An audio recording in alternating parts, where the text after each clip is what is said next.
ఉమ్మడి గుంటూరు కృష్ణా జిల్లాల పట్టభద్రుల గ్రాడ్యుయేట్లు ఎన్నికల్లో వైఎస్ఆర్ కాంగ్రెస్ పార్టీ బలపరిచిన పూనూరు గౌతమ్ రెడ్డి గారు పోటీ చేయనున్నారు. ఎన్టీఆర్ జిల్లా జగ్గైపేట నియోజకవర్గం జగ్గైపేట పట్టణంలో ఈ రోజున జగ్గైపేటలో విలేకరుల సమావేశం నిర్వహించారు. జగ్గైపేట సంయుక్త కార్యదర్శి తన్నీరు నాగేశ్వరరావు స్వగృహంలో ఆయన్ని అఖండ మెజారిటీతో గెలిపించాలని కోరుతూ జగ్గైపేట నియోజకవర్గం సమన్వయకర్త తన్నీరు నాగేశ్వరరావు గారి ఆధ్వర్యంలో వారి స్వగృహం వద్ద మంగళవారం ప్రత్యేకంగా సమావేశం నిర్వహించారు. ఈ సందర్భంగా తన్నీరు నాగేశ్వరరావు మాట్లాడుతూ గ్రాడ్యుయేషన్ అభ్యర్థులందరూ త్వరితగతిన తమ హక్కుని దరఖాస్తు చేసుకోగలరని, ప్రతి ఒక్కరూ ఓటు మనకి అమూల్యమైనదని, ఈ గ్రాడ్యుయేషన్లో ఎన్నికల్లో మన సత్తా ఏంటో చూపించాలని, ఈ నియోజకవర్గం నుంచి కనీసం 5,000 మంది ఓటర్లను నమోదు చేయాలని, వైఎస్ఆర్ కాంగ్రెస్ పార్టీ ఈ నియోజకవర్గం నుండి స్థాయి శక్తులా కష్టపడి గెలిపే లక్ష్యంగా పనిచేస్తామని తెలియజేశారు. చెప్పడం జరిగింది. వారు చెప్పినవన్నీ కూడా అన్నీ కూడా తూచా తప్పకుండా పాటిస్తూ ఈ నియోజకవర్గంలో వైఎస్ఆర్ కాంగ్రెస్ పార్టీ తరఫున సానుభూతి పనులందరూ కూడా కనీసం 5,000 మందిని ఓటర్స్గా నమోదు చేయించాలని చెప్పి టార్గెట్గా వారు చెప్పడం జరిగింది. వారి ఆదేశాల ప్రకారం 70 గ్రామాల్లో 31 వార్డుల్లో జగ్గైపేటలో 31 వార్డులు ఉన్నాయి.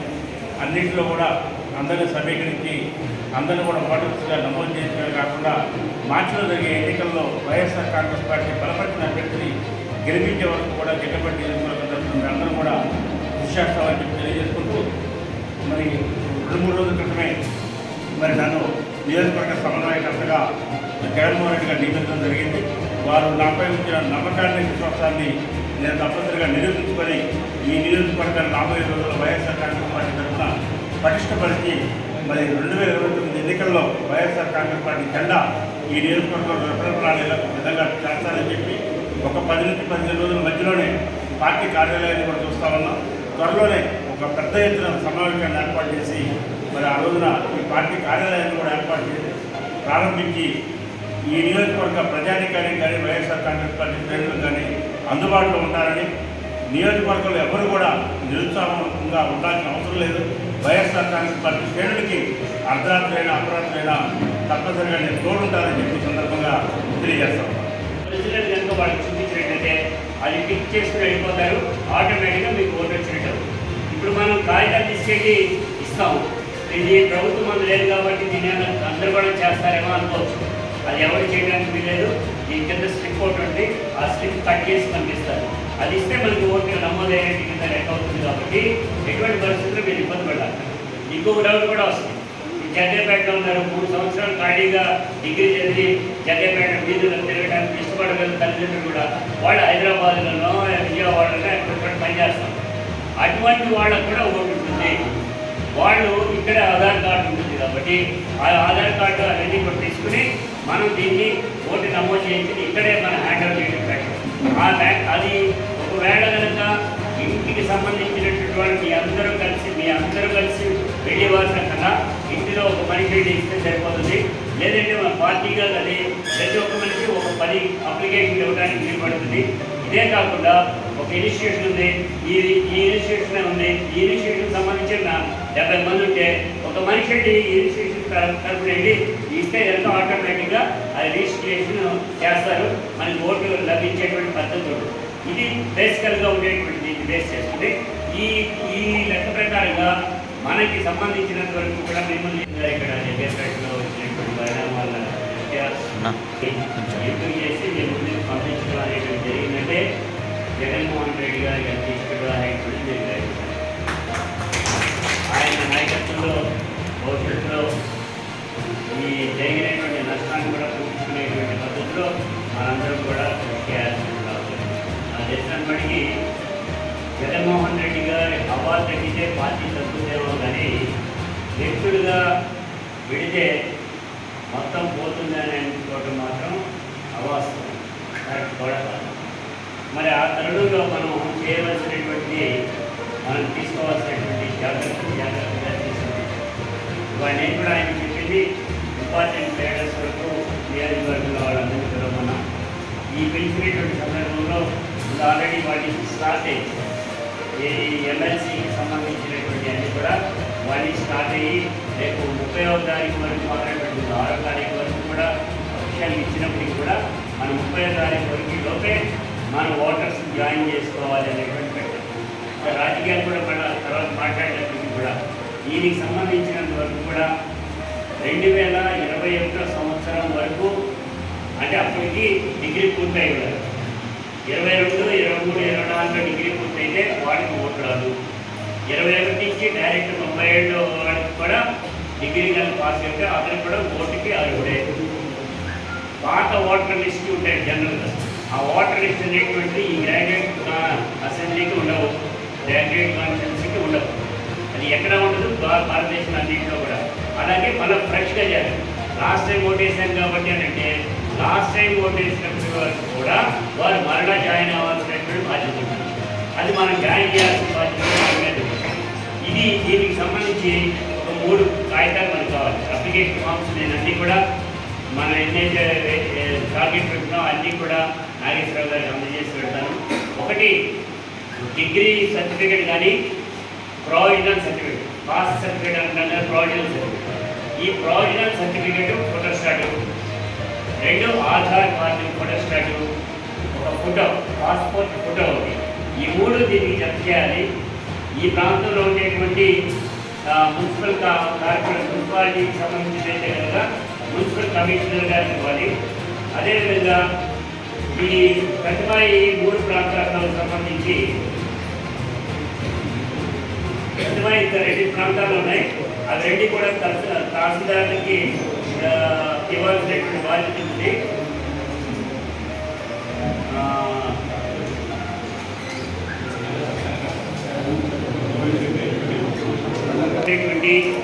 ఉన్నప్పుడు వాటిపైన మనం అటెస్టేషన్ చేయించాలి. ఈ అటెస్టేషన్ కనుక చేయడానికి మనకి అందుబాటులో లేకపోతే నాగేశ్వరరావు గారిని తీసుకురండి. నాగేశ్వరరావు గారు మీ ఒరిజినల్ సర్టిఫికేట్ బేసిస్లో హెడ్ మాస్టర్తో, ప్రిన్సిపల్ హెడ్ మాస్టర్తో కానీ లేదంటే కనుక ఇంకోటి కూడా కమిషన్ ఉంది. ఇంకా ఈజీగా నోటరీ కూడా నేను చదివించాను. నోటరీ అయితే మన పేరులో ఉంటారు కాబట్టి వాటిలో కూడా చేయించవచ్చు. దీనిలో నిన్న పేపర్లో వచ్చేటువంటి బేస్ చేసుకుని ఎవరితో దాన్ని వాటిని చేయించి దగ్గరలో ఉండేటువంటి వాటికి ఇవ్వడం ఒక పద్ధతి. ఈరోజు కొంతమంది ఆన్లైన్లో చేస్తాము.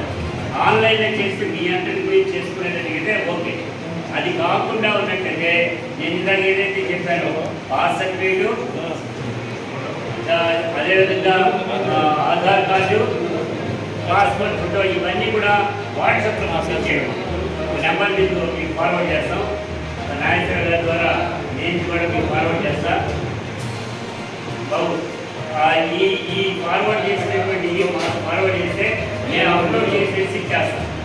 ఇది గవర్నమెంట్కి చేద్దాం. అప్పుడు మీ ఇంటికి మాత్రం వెరిఫికేషన్కి వస్తారు. వచ్చిన 33 నియోజకవర్గాలు కూడా అన్నీ ఇప్పటికే కలిగి తిరిగారు. మళ్ళీ ఆఖరి నియోజకవర్గం వాస్తవానికి 20 రోజుల క్రితం పెట్టాలి మీటింగ్. అప్పుడే భాను గారు అడిగారు. తర్వాత యాక్చువల్గా భాను గారు కూడా నాకు కూడా చెప్పారు, గౌతమ్ రెడ్డి గారు వస్తున్నారు, మనం మీటింగ్ పెట్టాలి, గ్రాడ్యుయేట్ పరిస్థితి ఓట్లు చేర్పించే కార్యక్రమాన్ని స్పీడప్ చేయాలని చెప్పారు. కానీ అనుకోని పరిస్థితుల్లో వాళ్ళు పార్టీలు మారడం, మరి మనం కొత్తగా ఇవ్వడం, మళ్ళీ ఇచ్చిన 2-3 రోజుల్లోనే ఈ కార్యక్రమాన్ని ఏర్పాటు చేసుకోవడం జరిగింది. మరి ఇక్కడ సంఖ్య కొద్దిగా తక్కువ ఉన్నప్పటికీ కూడా నేనేమని చెప్పాను సార్కి, ఒక వారం 10 రోజుల్లోనే పార్టీ కార్యాలయం చూస్తున్నామండి.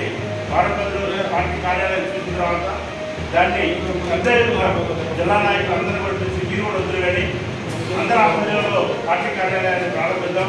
ఆ రోజు మళ్ళీ మీరు మెసేజ్ కూడా ఈ ఓటర్ ఎన్రోల్మెంట్ గురించి చెబుతారు కానీ మరి ఇప్పుడు ఇక్కడ వచ్చిన వాళ్ళందరూ కూడా గ్రామాలకు తిరిగి ఓట్లు చేర్పించే కార్యక్రమాలు చురుగ్గా పాల్గొంటారు అని చెప్పి నేను వారికి హామీ ఇవ్వడం జరిగింది.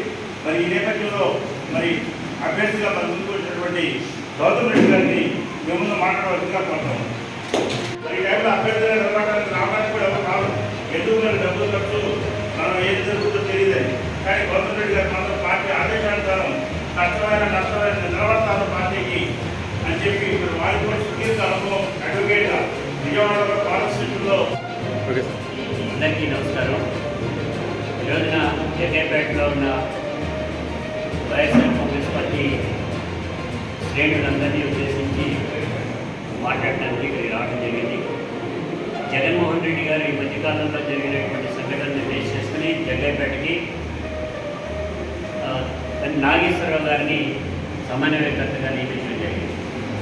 నిబద్ధత కలిగినటువంటి నాయకుడిగా కేడీసీసీ బ్యాంకు మాజీ చైర్మన్గా ఆయన్ని ఎన్నిక చేయటం ఈ ప్రాంత ప్రజానీకానికి ముఖ్యంగా వైఎస్ఆర్ కాంగ్రెస్ పార్టీ కుటుంబ సభ్యులందరికీ కూడా ఆనందం, హర్షం వ్యక్తపరచడం అనేటువంటి జరిగింది. దానిలో భాగంగానే ఈ 3 నెలల అనంతరం అంటే 4 నెలల తర్వాత జరిగినటువంటి ఈ సమావేశంలో ముఖ్య నాయకులందరూ కూడా ఇక్కడ పాల్గొనడం అనేటువంటి జరిగింది. పాల్గొనేటువంటి వాళ్ళ ఉత్సాహం కనబడుతూ ఉంది, కసి కోపం కూడా కనబడుతూ ఉంది. ఈ ప్రభుత్వం కొత్త ప్రభుత్వం అవలో ప్రజలు ఎన్నడూ కూడా చూడనటువంటి ఇబ్బందులన్నీ కూడా చూడటం అనేది చేస్తాను. ఒక్క పెన్షన్ ఇచ్చినటువంటి దాఖలాలు తప్ప వారు ఇచ్చినటువంటి ఏ రకమైనటువంటి హామీలు కూడా అమలు చేయకపోగా వాళ్ళు ఇచ్చేటువంటి దానికి సంబంధించి ఎప్పుడు ఇస్తారో తెలియదు, ఎప్పుడు ప్రజానిగా అందుతారో తెలియదు. ఆ ఇచ్చేటువంటి కూడా సంపదని సృష్టించి ఇస్తామన్నారు. రోడ్ల ఆరాటంగానే ఉన్నాయంటారు. ఎక్కడైనా బాగు చేశారా? ఎక్కడా కూడా కనపట్ల. మరి వారి నాయకులు కానీ చంద్రబాబు నాయుడు కానీ మీటింగులో చెప్పారు, నీకు 18,000, నీకు 18,000, నీకు 18,000, అమ్మ నీకు 15,000, 15,000, 15,000.